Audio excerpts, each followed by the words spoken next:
오늘 새벽 청주 사직동의 한 아파트에서 불이 났습니다. 한 명이 숨지고 40명이 병원으로 옮겨졌습니다. 불법 축사로 무리를 빚은 이수환 도의원이 결국 사과했습니다. 친구가 관리해서 잘 몰랐다며 여지는 남겼습니다. 승강기 제조 분야 국내 1위인 현대 엘리베이터가 경기도 이천에 있는 본사와 공장을 충주로 옮깁니다. 공사 지연으로 인근 학교에서 수업했던 청주 단재초등학교가 개교했습니다. 막바지 공사는 여전히 진행 중입니다. 여러분 안녕하십니까? 계속해서 충북 지역 뉴스입니다. 연매출 2조 원 규모의 기업체가 충주에 들어섭니다. 충주시가 경기도 이천에 있는 현대 엘리베이터 유치에 성공한 건데 대기업군의 본사가 이전하는 첫 번째 사례입니다. 보도에 임용순 기자입니다. 충주시 용탄동 제5산업단지 14만여 제곱미터의 이곳에 경기도 이천에 있는 현대 엘리베이터가 새 둥지를 틉니다. 현대 엘리베이터는 연매출 2조 원 규모의 임직원 수 2,300여 명으로 12년 연속 국내 승강기 설치 실적 1위를 기록하고 있습니다. 현대 엘리베이터는 공시를 통해 충주 부지를 300억 원에 취득하고 이천 본사 등은 2천억 원에 SK 하이닉스에 매각하는 것으로 밝혔습니다. 이번 이전은 현 이천 공장의 부지 협소로 인한 여러 비효율 문제를 해결하기 위함이라고 부연 설명했습니다. 이천 본사와 공장 등과 함께 별도로 운영되던 물류센터가 포함돼 앞으로 2년여에 걸쳐 충주 이전이 진행될 예정입니다. 저희가 본사하고 공장이 이전이 되는 거기 때문에 설비 투자와 함께 약 한 2천억 이상 될 것 같고요. 네. 그다음에 향후에 저희가 최소 2년, 2년 반 정도면 아마 완전히 이전이 가능할 거라고 보입니다. 충주시는 현대 엘리베이터 충주 이전이 최대 규모의 기업체 유치 성공으로 평가하고 있습니다. 작게는 14만 제곱미터의 산업단지 매각과 우량 일자리 확보 정도지만 크게는 충주가 중부 내륙권 신산업도시로 도약하는 초석으로 보고 있습니다. 역대 최고 규모의 기업 유치라고 봅니다. 그동안 저희 침체된 경기를 되살리고 충주가 발전할 수 있는 혁신적인 계기가 될 것으로 보여집니다. 충청북도와 충주시는 앞으로 투자 협약과 부지 매매 계약, 관련 인허가 절차를 거쳐 현대 엘리베이터의 충주 안착을 적극 지원할 예정입니다. MBC 뉴스 임용순입니다.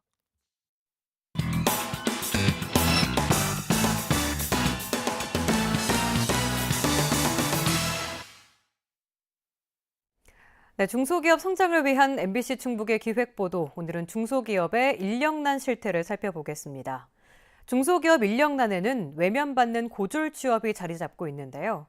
뿌리 깊은 학벌, 학력주의로 늦어지는 노동시장 진입이 어떻게 우리 사회 전체를 뒤흔들고 있는지 허지희 기자가 취재했습니다. 전국에서도 드문 초대형 공기조형물을 만드는 청주의 중소기업입니다. 남다른 성장세에 매년 억대 복지기금을 적립하고 있고 연구소도 운영 중입니다. 그러나 늘 인재 잡기가 고민입니다. 특히 실력 있는 고졸 사원들이 떠나갈 때면 기성세대로서 안타깝고 미안합니다. 학교 가고 싶습니다. 대학 진학합니다. 이렇게 하면서 그만두는 거예요. 안타깝죠. 대학을 졸업하면 조금 더 나은 삶을 살 수 있지 않을까라고 하는 조금은 막연한 기대감이 너무 강합니다. 제가 잡는데 잘 안 됩니다. 고등학교 졸업 후 10명 중 7, 8명은 대학 가는 한국사회. 퇴직 후 중도 진학하는 경우까지 더하면 90%에 육박합니다. 배움의 의지를 취업 현장에서 실현하지 못하는 이유도 있지만 우리 사회 뿌리 깊은 학력, 학벌 만능주의도 무시할 수 없는 이유입니다. 자기 자식이 어느 대학 다녔다 하는 것 자체를 하나의 자기의 논공행상 개념으로 이렇게 바라보는 시각들이 그동안에 많이 있었습니다. 이런 시각 때문에 자식들이 대학을 잘 보내면은 성공한 것으로. 대졸자 출신 학교를 따져 채용하고 우대하는 기업 문화도 문제. 실제 고졸 취업자의 60%는 인격 침해를 비롯해 승진 임금에서 차별받는다고 생각합니다. 저희 이제 고졸 채용자가 많이 없다 보니까 인사 쪽에서도 고려되는 부분이나 관심 자체도 좀 없는 것 같고, 죽인다고 하는 게 없고 저희가 회사 같은 경우에는 직공장이라고 하는 직책자가 있는데 250명 중에 13명밖에 안 돼요. 국회에 발의된 학력 출신 학교에 따른 차별금지법은 수년째 계류 중. 이런 방치 속에 10년간 노동시장에 쏟아질 대졸 이상 초과 인력은 75만 명에 이릅니다. 학력, 대학 전공과는 상관없는 취업으로 연간 19조 원의 기회비용이 버려지고 있습니다. 전반적으로 하향 취업을 하면은 직무에 대한 만족도가 떨어지기 때문에 이런 것들이 사회적인 불안 요소로 잠재가 되고 늦어지는 노동시장 진입은 인구 감소 원인까지 되고 있습니다.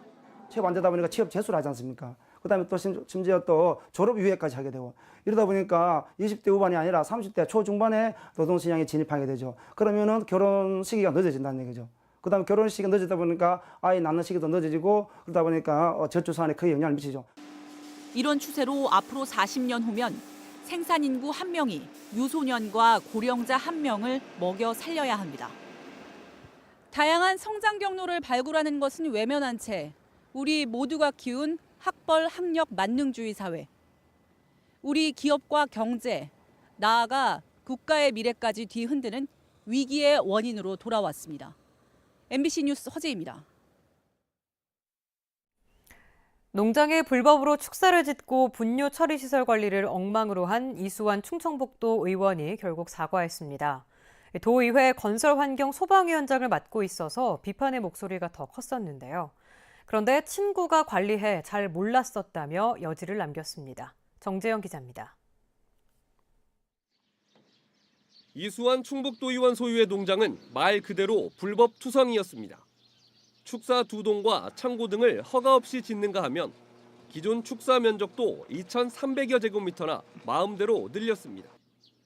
불법 컨테이너 박스가 4동에 농어촌 공사 소유인 수로부지 무단 점용까지 모두 철거 대상입니다.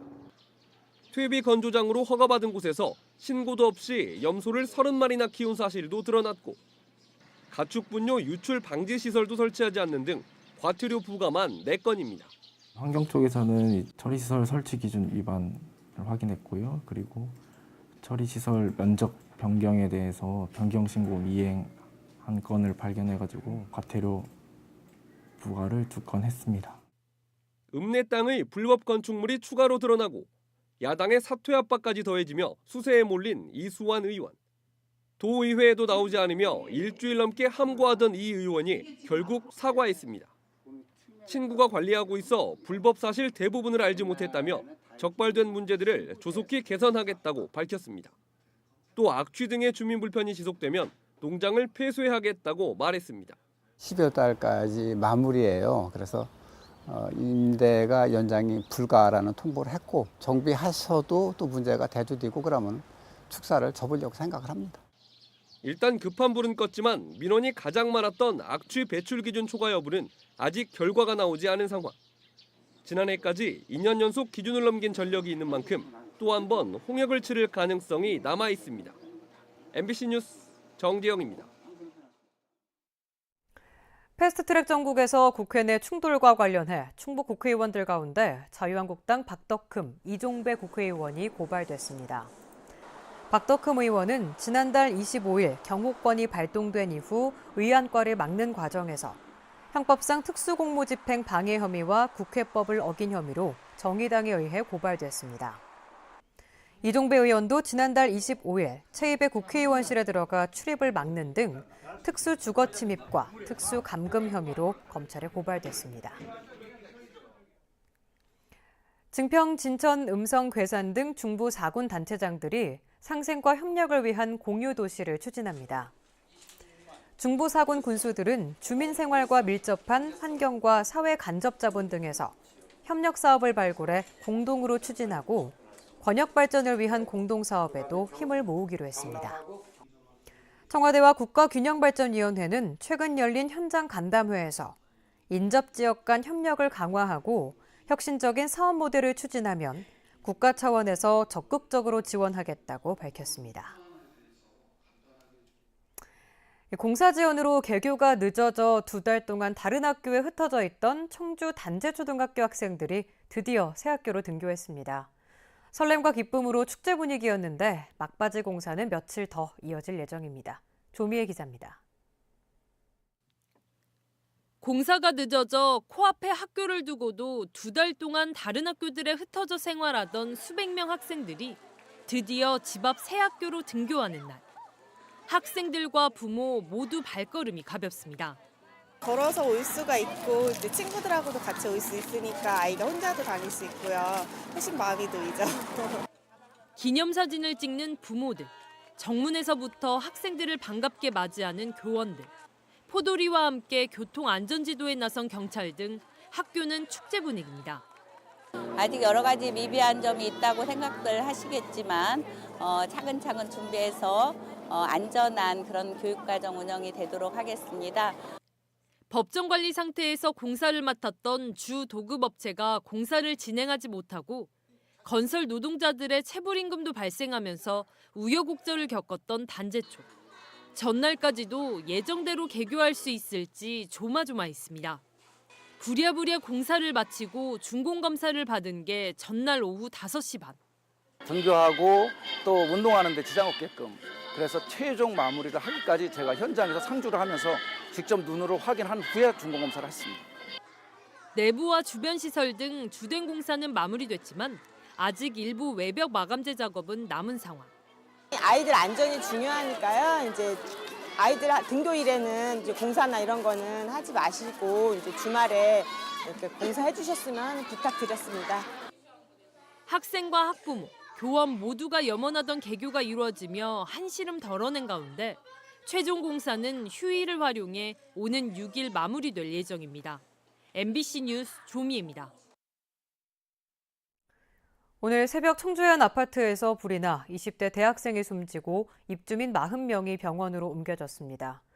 숨진 학생은 함께 자던 70대 외할아버지를 대피시키고 혼자 불을 끄다 숨진 것으로 알려져 주위를 안타깝게 하고 있습니다. 이재욱 기자입니다. 새벽 시간 청주의 한 아파트 3층에서 시뻘건 불길과 검은 연기가 치솟습니다. 연기는 복도와 계단을 통해 순식간에 퍼졌고 입주민들이 대피하느라 소동이 벌어졌습니다. 자력으로 혼자서 나갈 수 없는 그런 상황이었으니까 저하고 집사람하고 둘이 소방관 마스크 쓰고 같이 그 인도하에 이렇게 비상 계단 내려갔습니다. 불은 40여 분 만에 꺼졌지만 불이 난 집에 있던 25살 김모 씨가 숨졌고 입주민 40명이 연기를 마셔 병원에서 치료를 받았습니다. 옥상으로 대피한 인원이 한 50명 이상은 됩니다. 지금 일부는 이제 단순 흡입자로 병원도 가신 분도 있고. 불은 3층에서 시작됐지만 보시는 것처럼 10층 높이까지 검은 그을음이 묻어 있어 당시 불길과 연기가 얼마나 강했는지 알 수 있습니다. 집 안방 화장실에서 숨진 채 발견된 김 씨는 혼자 살던 78살 외할아버지를 찾아와 함께 잠을 자던 중이었습니다. 평소 효자였던 김 씨는 불이 나자 외할아버지를 먼저 대피시키고 혼자 불을 끄다 변을 당한 것으로 알려져 주위를 안타깝게 하고 있습니다. 손자가 할아버지를 먼저 내보내고 자기가 불 끄다 그랬대. 울면서 막 여기저기 전화한 거야. 우리 아들이 못 나왔다고. 경찰과 소방은 집 안방에서 전기적 요인으로 불이 시작된 것으로 보고 정확한 화재 원인을 조사하고 있습니다. 한편 불이 난 아파트는 스프링클러 설치 의무가 강화되기 불과 사흘 전 건축 허가를 받아 불이 난 3층에는 스프링클러가 설치돼 있지 않았습니다. MBC 뉴스 이재욱입니다.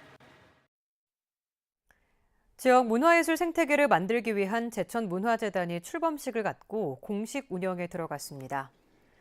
제천문화재단은 사람과 사람을 잇는 문화의 창을 비전으로 지역 문화예술 지원 체계를 만들고 시민들이 문화예술을 즐길 기회를 늘리는 역할을 하게 됩니다. 출범식에는 문화진흥기관 관계자들과 지역 예술가들이 참여해 출범 퍼포먼스와 기념 촬영 시간을 가졌습니다. 더불어민주당 이우삼 의원이 제천 천연물 제재 개발 생산 장비 기반 구축 사업이 산업통상자원부의 스마트 특성화 기반 구축 사업으로 선정됐다고 밝혔습니다. 이에 따라 제천시는 내년부터 2022년까지 국비 60억 원을 지원받게 됐습니다. 천연물 제재 산업은 자연계의 식물이나 동물, 광물, 미생물 또는 이들의 대사 산물을 활용하는 미래 먹거리 산업입니다. 충주 도심에서의 애완동물 사육 두수가 제한됩니다. 충주시는 관련 조례가 제정돼 주거지역과 상업지역, 학교 주변 등 가축 사육 전부 제한구역에서는 개 3마리 이하, 닭, 오리 5마리 이하만 키울 수 있다고 밝혔습니다. 그동안 가축 사육 전부 제한구역이라도 영리 목적이 아닌 애완동물과 반려동물은 마리수 제한이 없었지만 악취 등 민원이 잇따르자 조례 개정으로 허용 범위를 구체화했습니다. 이마트가 제천 중앙시장에 노브랜드 상생 스토어를 열었습니다. 약 265제곱미터 규모로 충북의 첫 상생 스토어인 제천 중앙시장점은 시장 활성화를 위한 상인들의 요청으로 개점했습니다. 이마트는 패션, 잡화 상품을 주로 판매하는 제천 중앙시장의 특성을 고려해 상대적으로 약한 수산 축산물만 경쟁력 강화 차원에서 판매하기로 했습니다. 또 체험형 어린이 도서관인 키즈 라이브러리를 만들었고 시장 상인회에서 운영하는 4개의 청년 마차가 장사를 할 수 있는 장소와 집기도 제공했습니다. 지난 1월 음성의 한 창고에 불법 폐기물을 버리려다 적발된 40대 무허가 처리업자가 구속 송치됐습니다. 환경부는 지난해 6월부터 전국의 업체 8곳에서 1,200톤에 이르는 폐기물을 처리해준다며 받은 뒤 화물차를 고용해 불법으로 옮기려다 적발된 47살 선모 씨를 폐기물 관리법 위반 혐의로 구속하고 검찰에 송치했습니다. 환경부 특별사법경찰단은 불법으로 폐기물을 위탁한 업체에 대해서도 수사를 확대할 계획입니다. 충북지역 뉴스였습니다. 고맙습니다.